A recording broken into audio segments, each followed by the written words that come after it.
আসসালামু আলাইকুম এভরিওয়ান। সবার সাথে আবারও চলে আসলাম তাপগতিবিদ্যা 2025 সালে আসা কোশ্চেনটা। চলো প্রথমেই আমরা উদ্দীপকটা পড়ে নিই। পরীক্ষাগারে একটি তাপ ইঞ্জিন 500 কেলভিন তাপমাত্রা উচ্চ হতে 1000 জুল তাপ গ্রহণ করে। তার মানে এটা T1, এটা Q1, এটা আমি লিখে দিয়েছি। তারপরে 300 কেলভিন তাপমাত্রায় গ্রাহককে 600 জুল তাপ বর্জন করে। তার মানে এটা T2, এটা Q2। মানে আমি জাস্ট এই যে Q2 T2 তারপরে Q1 T1 এগুলো আমি জাস্ট লিখে দিই, ঠিক আছে? এগুলো কিন্তু ছিল না, এই যে আমি মুছে দিলাম, এগুলো আমি মুছে দিই। হ্যাঁ। তারপরে দেখো আমার প্রশ্নটা দেখো কি বলছে। তাপ ইঞ্জিনটির দক্ষতা নির্ণয় করো। গ নম্বর প্রশ্নে আমাদের কি বলছে? তাপ ইঞ্জিনটির দক্ষতা নির্ণয় করো। দক্ষতা নির্ণয়ের সূত্র আমরা সবাই জানি। একটা হচ্ছে 1 - T2/T1, আরেকটা কি 1 - Q2/Q1। তো আমরা এখন কোনটা ইউজ করবো? আচ্ছা, T2/T1 এটা কখন আমরা ব্যবহার করি? যখন আমাদের কার্নো ইঞ্জিন বলা থাকে। যেহেতু উদ্দীপকে কোনো কার্নো ইঞ্জিন শব্দটা ব্যবহার করে নাই, সেহেতু আমরা নর্মাল যে ইঞ্জিন থাকে, ওই পৃথিবীর সকল ধরনের ইঞ্জিনের জন্য যে দক্ষতা নির্ণয়ের সূত্র থাকে সেই সূত্রটা ব্যবহার করবো। সেটা কি 1 - Q2/Q1। তো আমরা যেহেতু 1 - Q2/Q1 সে সূত্রটা রিপ্লেস করব, তাহলে আমরা এটা লিখে দিই Q2/Q1। তো আমাদের Q2 আর Q1 এর মান কিন্তু আমাদের জানা আছে। এই যে দেখো, প্রথমে আমাদের যেটা এটা হচ্ছে Q1 আর এটা হচ্ছে Q2, ঠিক আছে? তো এখানে লিখবো 1 - Q2 এর মান কত? 600। Q1 এর মান কত? 1000। এটা ক্যালকুলেট করলে আসে তোমার 0.4। এটাকে পার্সেন্টেজে নিতে হলে 100 দ্বারা গুণ, তাহলে 40%। ঠিক আছে, আমাদের গ নাম্বার প্রশ্নটা ইজিলি সলভ হয়ে গেল। দেন আমরা যাব গহ নাম্বার প্রশ্নে। গ নাম্বার প্রশ্নে কি বলছে? আমাদের এটা শেষ। উদ্দীপকের তাপ ইঞ্জিনটি পরিবেশ বান্ধব কিনা, পরিবেশ বান্ধব কিনা, উদ্দীপকের তাপ ইঞ্জিনটি পরিবেশ বান্ধব। আচ্ছা, কখন পরিবেশ বান্ধব হয়? যখন এনট্রপি সবচেয়ে কম থাকে। এনট্রপি সবচেয়ে বেশি হলে তো তোমার পৃথিবী ধ্বংস হয়ে যাবে।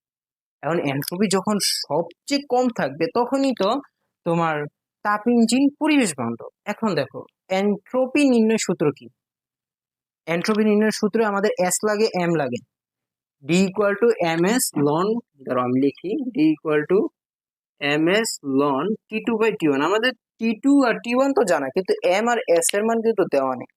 তাহলে এইখানে আমরা কিন্তু কোনোভাবেই এনট্রপি দিয়ে আমরা কিন্তু এই জিনিসটা বলতে পারবো না যে এটা পরিবেশ বান্ধব কিনা। তো আমাদের পরিবেশ বান্ধব বলার জন্য আমাদের এখানে দক্ষতা জিনিসটাকে কাজে লাগে, আমাদের বলতে হবে পরিবেশ বান্ধব কিনা।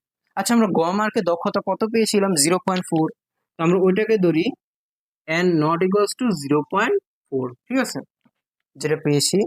এখন আমাদের দেখো এইখানে যদি আমরা এটা কার্নো ইঞ্জিন হিসেবে বিবেচিত করি, তাহলে কার্নো ইঞ্জিনের জন্য আমরা যেই দক্ষতার সূত্র জানি সেটা হচ্ছে 1 - T2/T1।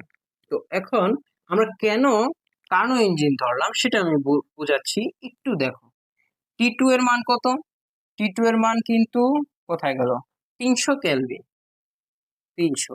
আর T1 এর মান কত? T1 এর মান কিন্তু 500 কেলভিন। ক্যালকুলেট করলে আসে 0.4। এখন দেখো, এন নট আর এন কিন্তু সেম হয়ে যাবে, তার মানে এটা পরিবেশ বান্ধব। জিনিসটা আমি সুন্দর করে বুঝাই। যখন তোমার এন্ট্রপি নির্ণয়ের জন্য কোনো কিছু দেওয়া না থাকবে ইনফরমেশন, তখন তুমি দক্ষতা নির্ণয়ের মাধ্যমে তুমি প্রমাণ করবে। এখন এই জায়গায় দেখো, আমরা কিন্তু অলরেডি এই ইঞ্জিনের দক্ষতা নির্ণয় করে ফেলছি।